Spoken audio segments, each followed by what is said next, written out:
I do enjoy the fact that you describe these as stories, because this is really the key to the pivot and edge strategy. That our company is really a marketing first that solves a recruiting problem, and that marketing component piece is all about storytelling, and the storytelling of where your organization is going, the value that it brings, the executive suite stories of how they got there, what they want that company to bring to be. Those are all the stories that will attract the talent that you need. And I think people underestimate that recruiting is simply posting a job and ticking off the boxes of who's does this individual meet all the requirements.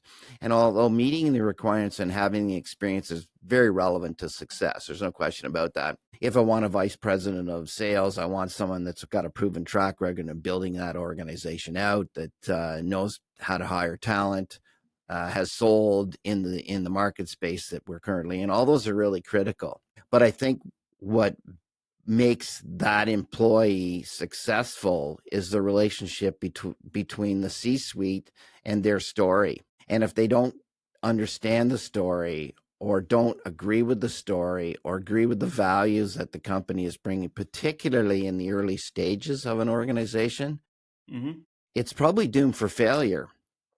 And I think that's where Pivot and Edge comes in, is that we will focus in on those stories to attract the right talent. And I do think that's key to the company's success, particularly in the early stages.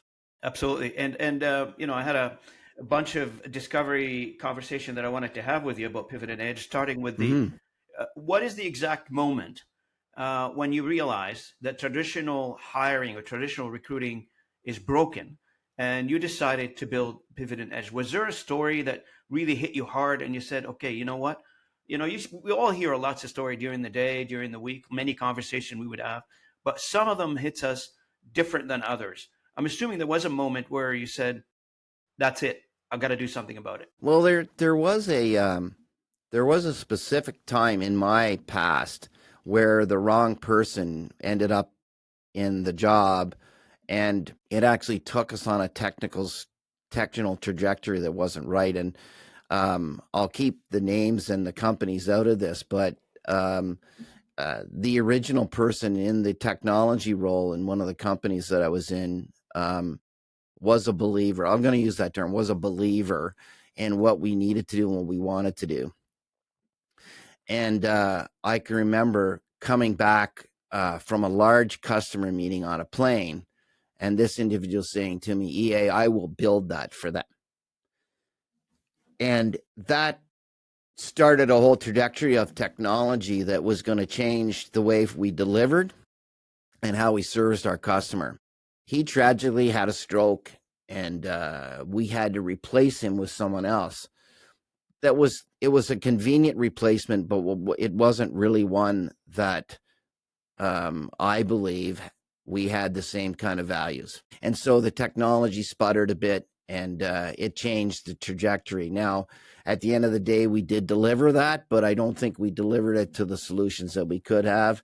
That's just one example. And I think that made it very clear to me that that value, that belief, kind of almost supersedes capability sometimes. Like, you need to, if you're finding a technical job, you need to be an engineer or a computer scientist. I totally get that. But if I need something extra out of somebody, I need someone to put in the hours that are necessary to deliver a project that's critical to a customer requirement, or needs that extra, energy applied to it. I don't think that comes from knowing how to do it. I think it comes from the values you see and the alignment you have with the company. You want it to succeed because you're part of that culture.